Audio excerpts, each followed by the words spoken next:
அதிகாலை நேரம் பைபிள் அவர் presented by the National Bible College.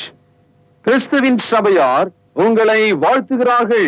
Welcome to Satellite Bible Classes. வணக்கம் தேசிய வேதாகம கல்லூரி மாணவ கண்மணிகளே.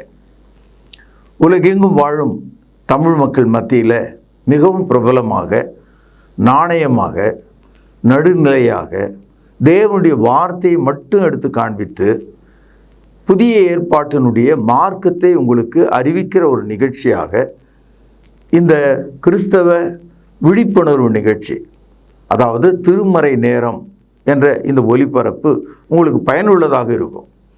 தேசிய வேதாகம கல்லூரி மாணவர்கள் உலகெங்கிலும் காலையும் மாலையும் தேவனுடைய வார்த்தையை கற்று தெளிந்து எதிர்காலத்தில் ஒரு நல்ல ஆய்வு மாணவர்களாக, நல்ல போதகர்களாக உங்கள் உள்ளூரிலே தேவனுடைய வேலையை செய்யும்படி உங்களை நான் அழைக்கிறேன்.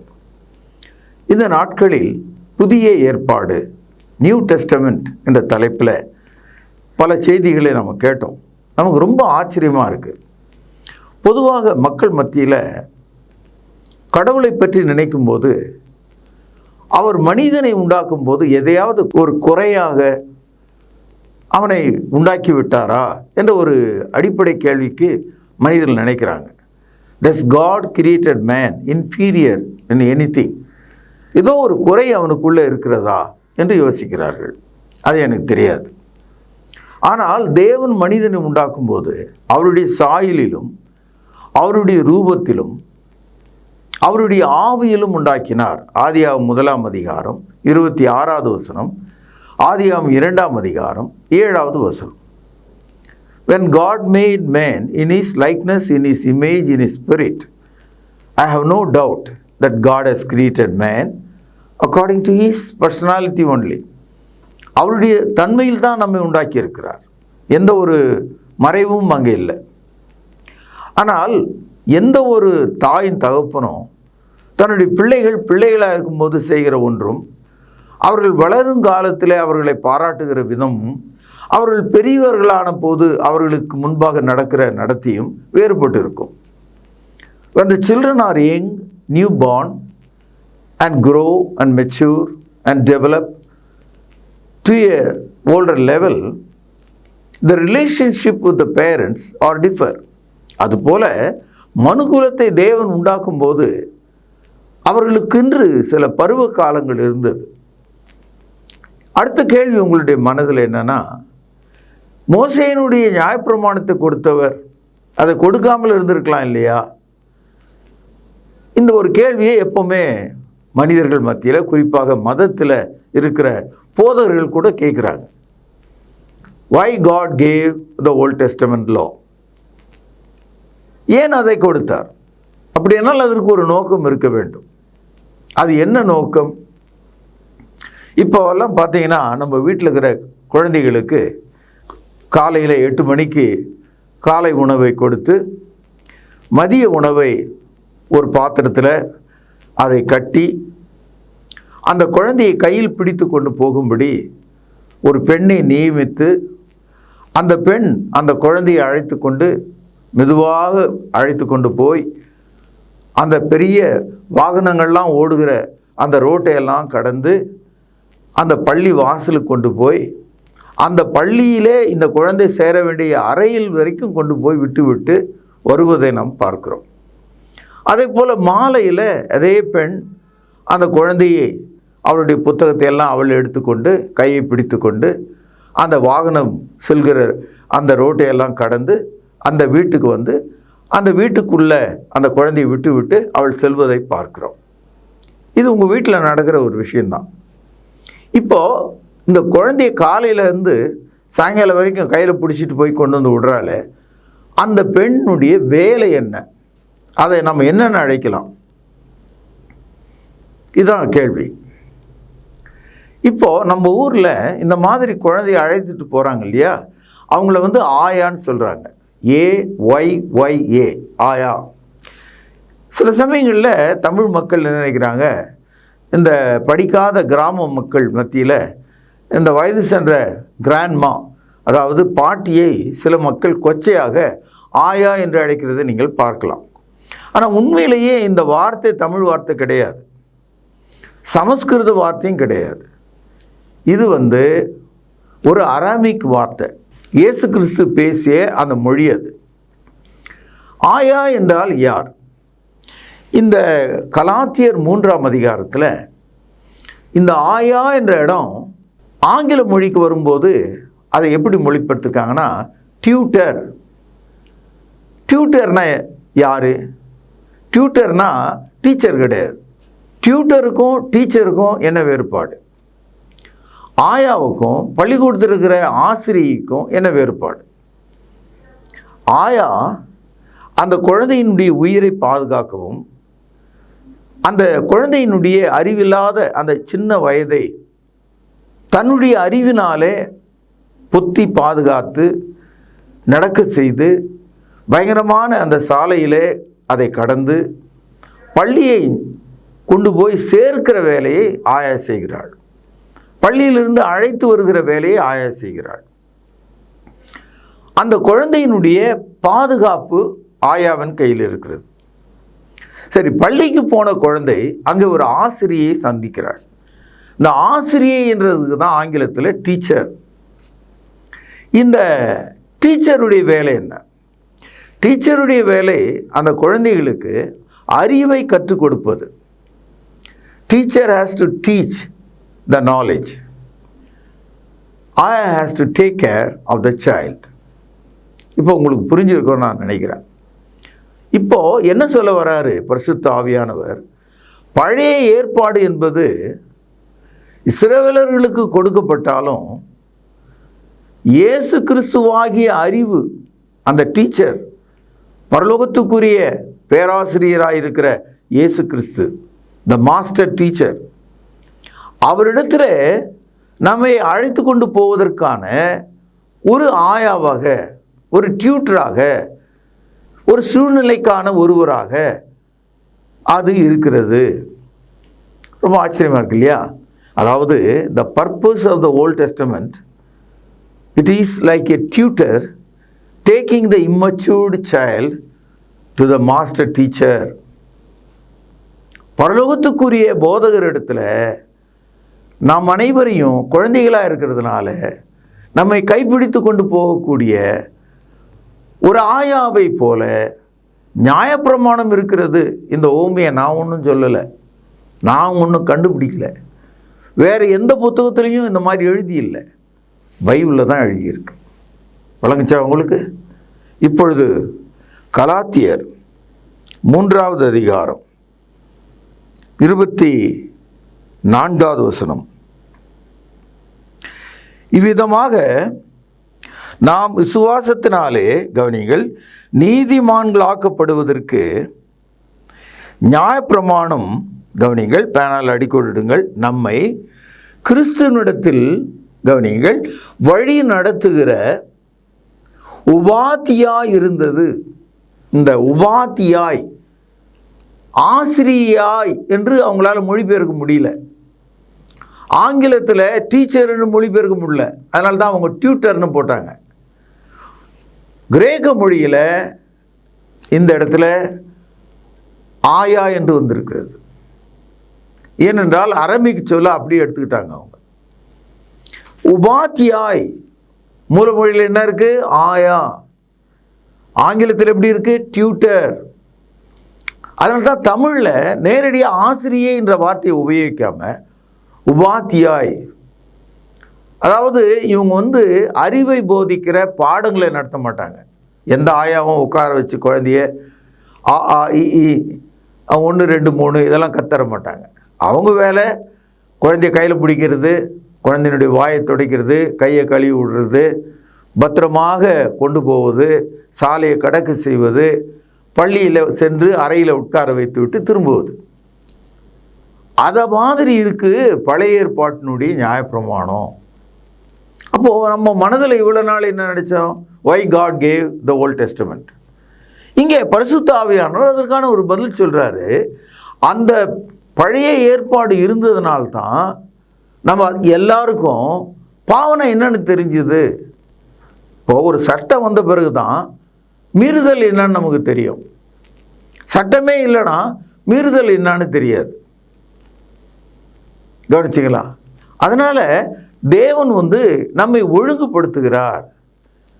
எதிர்கால திட்டம் ஒன்றுக்கு நம்மை ஆயத்தப்படுத்துகிறார்.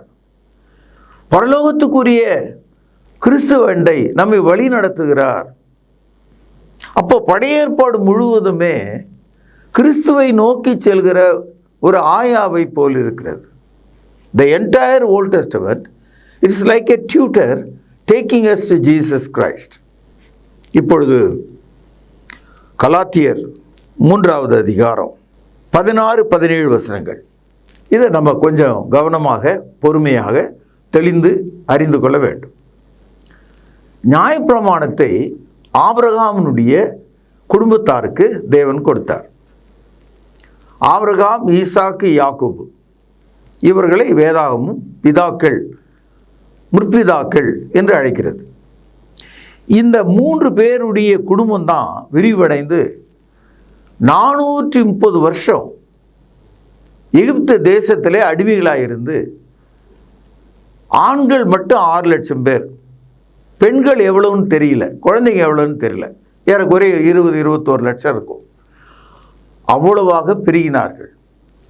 இப்படி எகிப்திலிருந்து புறப்பட்ட அந்த மக்களுக்கு தான் ஒரே மலையில் நம்ம இதுவரைக்கும் படித்து கொண்டிருக்கிற இந்த ஓல்ட் டெஸ்டமெண்ட் கொடுக்கப்பட்டது. இப்போ பரிசுத்த ஆவியானவர் என்ன சொல்லுகிறார்? ஓல்ட் டெஸ்டமெண்ட்டு பெறாத ஆபிரகாம், ஈசாக், யாக்கோபு எப்படி தேவனுடைய பிள்ளைகளாக மாறினார்கள்? எப்படி தேவனுக்கு அவர்கள் பிரியமாக இருந்தார்கள்? Abraham, Isaac and Jacob did not receive the Moses law. Then how they are justified? தேவன் அவர்களை எவ்விதமாக வழி நடத்தினார்? ஆபிரகாம், ஈசாக்கு, யாக்கோபு என்பவர்களுக்கு வாக்குத்தத்தங்கள் மூலமாக வழி நடத்தியிருக்கார். Abraham, Isaac and Jacob were blessed by the promise of God. தேவனுடைய நேரடியான வாக்குத்தத்தங்களை அவங்க பெற்றுக்கிட்டாங்க. அந்த வாக்குத்தத்தங்கள் கீழவே அவங்க வாழ்ந்துட்டாங்க. இதை தான் கலாத்தியர் 3வது அதிகாரம் 16-17 வசனங்களில் நாம் படிக்கலாம். ஆபிரகாமுக்கும் அவனுடைய சந்ததிக்கும், கவனிங்கள், பேனால் அடிக்கோடிடுங்கள், வாக்குத்தத்தங்கள் ப்ராமிசஸ் பண்ணப்பட்டன. சந்ததிகளுக்கு என்று அநேகரை குறித்து சொல்லாமல் உன் சந்ததிக்கு என்று ஒருவனை குறித்து சொல்லியிருக்கிறார். அந்த சந்ததி கிறிஸ்துவே. அதாவது ஆபிரகாமுக்கு வாக்குத்தத்தங்கள் பண்ணப்பட்ட போது இயேசு கிறிஸ்துவை பற்றி தான் வாக்குத்தத்தம் பண்ணப்பட்டதாம். அதுபோல் இஸ்ரவேலர்களுக்கு நியாயப்பிரமாணம் கொடுக்கப்பட்ட போது அந்த நியாயப்பிரமாணத்தினுடைய நோக்கம் இயேசுவை பற்றியதாக இருக்கிறதாம். Everything based on Jesus Christ.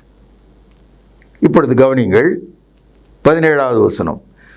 ஆதலால் நான் சொல்லுகிறது என்னவெனில், கிறிஸ்துவை முன்னிட்டு தேவனால் முன் உறுதி பண்ணப்பட்ட உடன்படிக்கையை 430 வருஷத்துக்கு பின்பு, நல்லா கவனிங்க, அடிக்கோடு இடுங்கள், 430 வருஷத்துக்கு பின்பு உண்டான நியாயப்பிரமானது தள்ளி வாக்குத்தத்தத்தை வியர்க்க மாட்டாது. வியர்க்க மாட்டாது அப்படின்னா வீணாக்க முடியாது. என்ன சொல்கிறாரு?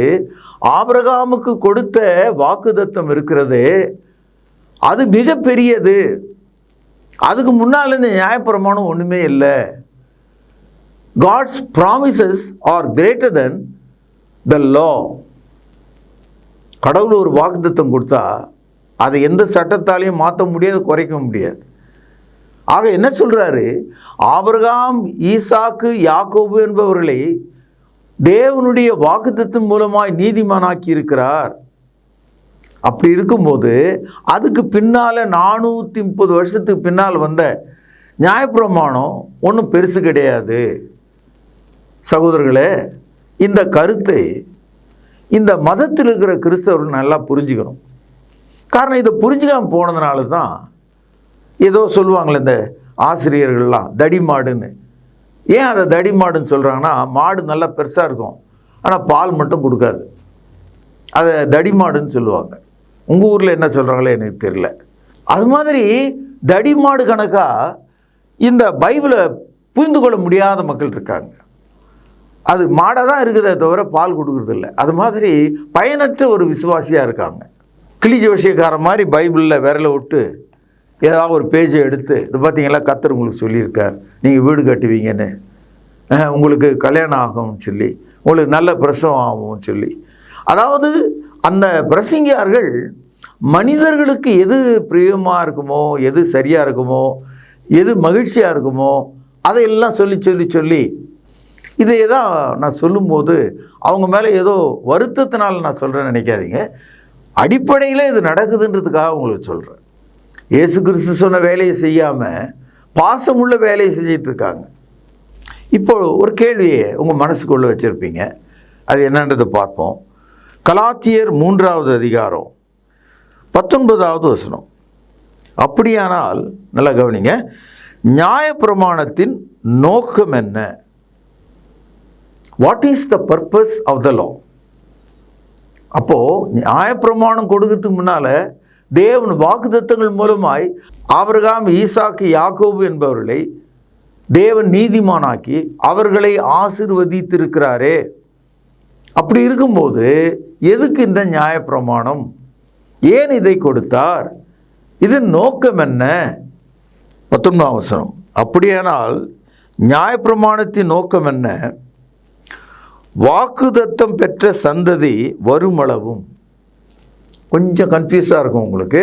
இந்த இடத்துல சந்ததி என்ற அந்த கருத்தை நீங்கள் புரிஞ்சுக்கணுன்னா 16வது வசனத்தில் கடைசி வரி பாருங்கள். அந்த சந்ததி கிறிஸ்துவே. அதனால் வாக்குத்தத்தம் பெற்ற சந்ததி வருமளவும், அதாவது இயேசு கிறிஸ்து வரும் வரைக்கும். பழைய ஏற்பாட்டினுடைய நோக்கம் இயேசு கிறிஸ்து வரும் வரைக்கும் வாக்குத்தத்தம் பெற்ற அந்த சந்ததி வருமளவும் அது அக்கிரமங்கள் நிமித்தமாக கூட்டப்பட்டு தேவ தூதரை கொண்டு மத்தியஸ்தன் கைகளிலாலே கட்டளையிடப்பட்டது. நியாயப்பிரமாணத்தை தேவன் மனிதனுக்கு கொடுக்கும்போது தேவன் நேராக கையில் அதை எடுத்துன்னு வந்து கொடுக்கல, ஒரு மத்தியஸ்தனை வச்சுக்கிட்டு தான் கொடுத்தார். அவன் பேர் தான் மோசே. மனிதர்கள் மூலமாக அது கொடுக்கப்பட்டதுன்னு சொல்கிறார். அடுத்த ஒரு கேள்வியே 21வது வசனத்தில் மீண்டும் பார்க்கிறோம். அப்படியானால் நியாயப்பிரமாணம் தேவனுடைய வாக்குத்தத்தங்களுக்கு விரோதமா? அப்போது பழைய ஏற்பாட்டினுடைய நோக்கம் தவறாக போயிடுமா? கடவுளுடைய சித்தம் செய்ய முடியாமல் போகிறதுக்காக அதை கொடுத்தாரு அப்படின்னு கேட்குறாரு. இல்லை, அல்லவே உயிரை கொடுக்கத்தக்கதாக நியாயப்பிரமாணம் அருளப்பட்டிருந்தால் நீதியானது நியாயப்பிரமாணத்தினாலே உண்டாயிருக்குமே. அப்படி இராதபடியால் இயேசு கிறிஸ்துவை பற்றும் விசுவாசத்தினாலே பலிக்கிற வாக்குத்தத்தம் விசுவாசம் உள்ளவர்களுக்கு அளிக்கப்படும்படி வேதம் எல்லாரையும் ஏகமாய் பாவத்தின் கீழ் அடைத்து போட்டது. கிராமங்களில் ஆடு ஒரு கிடையாக மடக்கப்படும், சுற்றி ஒரு லேசான ஒரு வேலி போடுவாங்க. வாத்தை அப்படியே ஒரு சின்னதாக ஒரு வேலி மாதிரி வைத்து அதுக்குள்ளே கிடை மடக்குவாங்க. ஏன்னா அங்கே இருக்கிற ஒரு 150 ஆடோ அல்லது ஒரு 500 வாத்துகளோ ஒரே இடமா இருக்கும். நைட்டில் அங்கே வந்து பத்திரமா அவைகள் இருப்பதற்காக கிடை மடக்குவாங்க. அது மாதிரி நியாயப்பிரமாணத்தினுடைய வேலை என்னையா, உலகத்திற்கு எல்லா மனிதர்களும் அந்த பாவனை என்ன, அதனுடைய டேஞ்சர் என்னன்னு புரிஞ்சுக்கிறதுக்காக அதை கொடுத்துருக்காருன்னு சொல்கிறார். To show the grave sense of crime, அந்த குற்றத்தினுடைய ஆழத்தை புரிந்து கொள்வதற்காக நியாயப்பிரமாணம் கொடுக்கப்பட்டது. இப்போது சட்டம்னு ஒன்று இல்லைன்னா எப்படி தண்டனை வழங்க முடியும்? இப்போ நீதிமன்றத்தில் 6 வருஷம் 5 வருஷம் வழக்காடுறாங்க, கடைசியில் ஒரு முடிவு சொல்கிறாங்க. வழக்கறிஞர்கள் வழக்கை விசாரிக்கும் போது இந்த சட்டத்தின் கீழே அந்த சட்டத்தின் கீழே தான் சட்டத்தையே எடுத்தான் காண்பித்து இருப்பாங்க. அதே மாதிரி நீதிபதி அந்த வழக்கை முடிக்கும் போது கூட ஒரு சட்டத்தை எடுத்து காட்டி இந்தந்த சட்டம் இதன் கீழே இவன் குற்றவாளி, இதற்கான தண்டனை இவ்வளவு அப்படின்னு சொல்லிடுறார். அப்போது த பர்பஸ் ஆஃப் த லா வந்து டு எஜுகேட் த கிரைம், அவனுடைய குற்றத்தை நியாயப்படுத்துவதும் வெளிப்படுத்துவதும் அதனுடைய நோக்கமாக இருக்குது. அதனால் நியாயப்பிரமாணம் என்ற அந்த ஒரு சட்டம் தன்னில் தானே குற்றம் உள்ளது கிடையாது. there is nothing wrong by the law. Only the people who keep the law are suffering. ஏனென்றால் அவர்கள் குற்றவாளிகளாக இருக்காங்க. அதனால தான் ரோமர் 3ஆம் அதிகாரம் 23ஆம் வசனத்தில் படிக்கிறோம், ஒருவனும் நீதிமான் இல்லை, ஒருவனும் நீதிமான் இல்லை, எல்லாரும் பாவம் செய்து தேவனுடைய சாயலில் எழுந்து விட்டார்கள். இந்த கருத்து எப்போ மனுஷனுக்கு தெரிஞ்சுது? நியாயப்பிரமாணத்தை படித்த போது தான் தெரிஞ்சுது. சட்டங்களை தெரிந்து கொண்ட போது தான் நம்ம நீதிமான் கிடையாது அப்படின்னு நம்ம புரிஞ்சுக்கிட்டோம். அப்போது தேவனுக்கு ஒரு நோக்கம் இருக்குது, நியாயப்பிரமாணத்தை வைத்ததில் ஒரு நோக்கம் இருக்குது. நாம் அனைவரும் நம்முடைய பாவங்களை நன்றாக புரிந்து கொண்டு உணர்ந்து கொண்டு இதை முற்றிலுமாக நம்ம இடத்துல நீக்குவதற்கு பரலோகத்திலிருந்து வருகிற தேவனுடைய குமாரனாகிய இயேசு கிறிஸ்துவினிடத்தில் திரும்ப வேண்டும். நாம் அனைவரும் இயேசு ஒன்றை வந்து சேர வேண்டும். அதுக்காக தான் பழைய ஏற்பாடு கொடுக்கப்பட்டிருக்குதான். 22ஆம் வசனம் கடைசி வரை பாருங்கள்.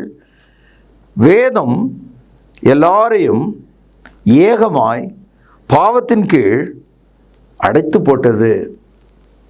நான் உங்களுக்கு கொஞ்சம் முன்ன சொன்னேன், ஆடை கிடை மடக்குவாங்க, வாத்தை கிடை மடக்கிறாங்க, மாடுகளை தொட்டியில் அடைக்கிறாங்க.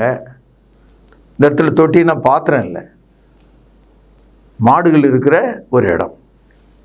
பட்டி தொட்டி நம்ம கிராமத்தில் சொல்கிறோம் இல்லையா, பட்டி தொட்டி, அதுதான் தொட்டின்னு சொன்னால் மாடுகள் அடைக்கப்பட்டிருக்கிற இடம், பட்டின்னு சொன்னால் ஆடுகள் அடைக்கப்பட்டிருக்கிற இடம்.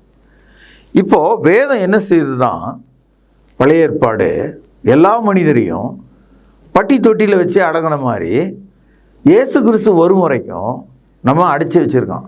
பாருங்கள், கலாத்தியர் 3ஆவது அதிகாரம் 23ஆவது வசனம். ஆதலால் கவனிங்கள், விசுவாசம் வருவதற்கு முன்னே வெளிப்பட போகிற விசுவாசத்திற்கு ஏதுவாக நாம் அடைக்கப்பட்டவர்களாய் நியாய பிரமாணத்தின் கீழ் காவல் பண்ணப்பட்டு இருந்தோம். அதாவது நியாயப்பிரமாணம் நம்மை காவல் காத்துட்டு இருந்ததுதான். எப்படி பட்டியில் ஆடுகளும் தொட்டியில் மாடுகளும் அடைக்கப்பட்டு அந்த ஆட்டு மேய்ப்பனோ மாட்டு மேய்ப்பனோ அதை காவல் பண்ணிட்டு இருக்கிற மாதிரி பழைய ஏற்பாடு நம்மை காவல் பண்ணிட்டு இருந்ததுதான். இது இந்த யூதர்களுக்கு புரியல. இது அதனால தான் இயேசு கிறிஸ்துவனுடைய காலத்தில் அவர் வந்து சத்தியத்தை சொல்லி விசுவாசத்தை அவர்களுக்கு ஏற்படுத்தும் போது அதை புரிந்து கொள்ள முடியாமல் போயிட்டாங்க. நியாயப்பிரமாணத்தினுடைய நோக்கத்தை புரிந்து கொள்ள முடியாமல் போனதுனால்தான் இந்நாள் வரைக்கும் யூதர்கள் பழைய ஏற்பாட்டின்படி நடக்கிறவர்களாக இருக்காங்க. நியாயப்பிரமாணத்தினுடைய நோக்கத்தை புரிந்து கொள்ள முடியாமல் போனதுனால்தான் இன்று வரைக்கும் கிறிஸ்தவ மதத்தில் இருக்கிறவங்க பழைய ஏற்பாட்டின்படி நடக்க முயற்சி எடுக்கிறாங்க.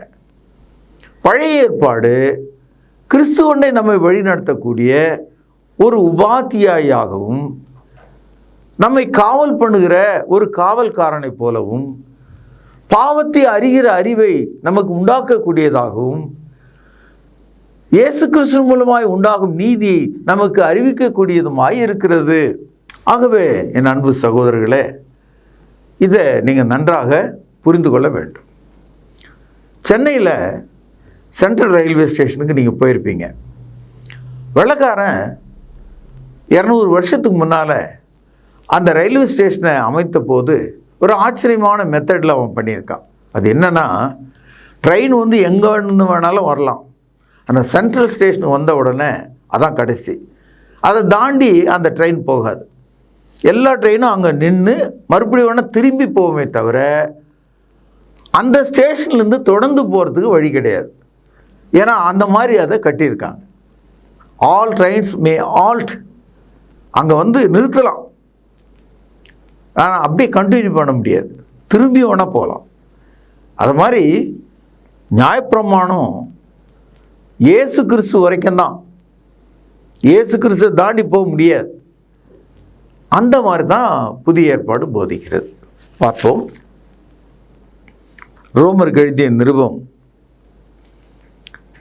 10ஆவது அதிகாரம் முதல் சில வசனங்கள், ஆழமான வசனங்கள், கவனிங்க. சகோதரரே, இஸ்ரவேலர் ரட்சிக்கப்பட வேண்டும் என்பதே என் இருதயத்தின் விருப்பமும் நான் தேவனை நோக்கி செய்யும் விண்ணப்பமாயிருக்கிறது. கவனிங்கள், 2வது வசனம். தேவனை பற்றி அவர்களுக்கு வைராக்கியம் உண்டென்று அவர்களை குறித்து சாட்சி சொல்லுகிறேன். ரொம்ப வைராக்கியம். அதனால தான் இயேசு தூக்கி சிலுவையில் அறைஞ்சாங்க. வைராக்கியம்னா ஆங்கிலத்தில் ஜெலஸ். இன்றைக்கி பாருங்கள், இந்த மதத்தில் இருக்கிற கிறிஸ்தவங்க நெஞ்சை கிழிச்சுக்குவாங்க. அந்த அளவுக்கு பரிசுத்தாவை பற்றி சொல்லுவாங்க, அந்த அளவுக்கு சாட்சி சொல்லுவாங்க, அந்த அளவுக்கு ஏதோ எல்லாம் தெரிஞ்சவங்க மாதிரி பேசுவாங்க. அவ்வளோ வைராக்கியம். குறிப்பாக அந்த கிறிஸ்தவத்தில் உள்ள 3வது பிரிவு மக்களுக்கு வைராக்கியத்துக்கு அளவே கிடையாது. ஆனால் அது அறிவுக்கேற்ற வைராக்கியமா, சத்தியத்துக்கேற்ற வைராக்கியமா, யூதர்களுக்கு உரிய வைராக்கியத்தை போன்றது அது. பாருங்கள், 2வது வசனம். தேவனை பற்றி அவர்களுக்கு வைராக்கியம் உண்டென்று அவர்களை குறித்து சாட்சி சொல்கிறேன்.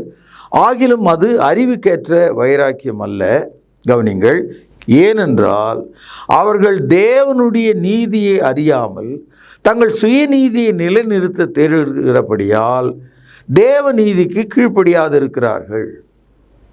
யூதர்கள் இயேசு சிலுவையில் அறையும் போது தங்களை நீதி உள்ளவர்கள் என்று நினைத்தார்கள். இயேசுவை பாவியை போல கொன்றார்கள். அதே போல தான் இன்றைக்கும் மதவாதிகள் தங்களை நீதி உள்ளவர்கள், அறிவுள்ளவர்கள் என்று நினைத்து கொண்டு வைராக்கியம் பாராட்டி சத்தியத்தை அவர்கள் கைவிட்டார்கள். புதிய ஏற்பாடுபடி நடக்க மறுக்கிறார்கள். இன்னும் நியாயப்பிரமாணம் இருக்கிறது என்று போதிக்கிறார்கள். அதனால தான் சபைகளுக்கெல்லாம் பேரை பார்த்தீங்கன்னா பழைய ஏற்பாட்டு பேரை வச்சுருப்பாங்க. நான் சொன்ன ஒன்று உங்களுக்கு விளங்கியிருக்கேன். இப்போது சபைக்கு பழைய ஏற்பாட்டு பேரை வைக்கிறாங்க, சொந்த பேரை வைக்கிறாங்க அப்படின்னாவே அவங்க பழைய ஏற்பாட்டுக்காரங்கன்னு தான் அர்த்தம். கவனிப்போம், 4வது வசனம். விசுவாசிக்கிற எவனுக்கும், இந்த இடத்துல எவனுக்கும்னா எந்த ஒரு மனிதனுக்கும், விசுவாசிக்கிற எவனுக்கும் நீதி உண்டாகும்படியாக, எது உண்டாகும்படியாக? தேவனுடைய நீதி, த ரைச்சியஸ்னஸ் உண்டாகும்படியாக. கவனிங்கள், நியாயப்பிரமாணத்தின் முடிவாய் இருக்கிறார். யாரு? கிறிஸ்து. எனவே மாணவ செல்வங்களே, இந்த நாளில் நாம் படித்த இந்த நற்செய்தி, இயேசு கிறிஸ்து தேவனுடைய நீதி உண்டாகும் நியாயப்பிரமாணத்தினுடைய முடிவாக இருக்கிறார். Christ is the end of the law. After Christ there is no more law of the Old Testament. ஆனால் இன்னைக்கு பழைய ஏற்பாட்டை எடுத்துக்கிட்டு போதிக்கிறவங்க இயேசுவை, அவருடைய போதனையை அவர்கள் தள்ளி விடுகிறார்கள், புறம்பாக்குகிறார்கள். இதை நீங்கள் புரிஞ்சுக்கணும். There is no more Old Testament. ஆனால் ஓல்ட் டெஸ்டமெண்ட்டை நம்ம படிக்கலாம், ஆனால் அதனுடைய சட்டத்தின்படி நம்ம நடக்க வேண்டிய அவசியம் நமக்கு இல்லை. கிறிஸ்து நியாயப்பிரமாணத்தினுடைய முடிவாக இருக்கிறார். Christ is the end of the law. பிரார்த்தனை செய்வோம். பரிசுத்தமுள்ள தகப்பனே, இந்த நாளில் நாங்கள் படித்த நற்செய்தி எங்களுக்கு ஆசீர்வதியும், உம்முடைய சித்தம் செய்ய எங்களுக்கு உதவி தாரும். இயேசுவின் நாமத்திலே ஜெபம் கேளும் பிதாவே, ஆமென். தொடர்பு கொள்ள வேண்டிய முகவரி: திருமறை நேரம், 58 சர்ச் தெரு, குமரன் நகர், சென்னை 6,82,000. தொலைபேசி எண் 044255008882. செல்போன் 9385500882. கர்த்தாவே, தேவர்களில் உமக்கு பானவர் யார்? வானத்திலும் பூமியிலும் உமக்கு பானவர் யார்? உமக்கு பானவர் யார்? உமக்கு பானவர் யார்? வானத்திலும் பூமியிலும் உமக்கு பானவர் யார்? வானத்திலும் பூமியிலும் உமக்கு பானவர் யார்?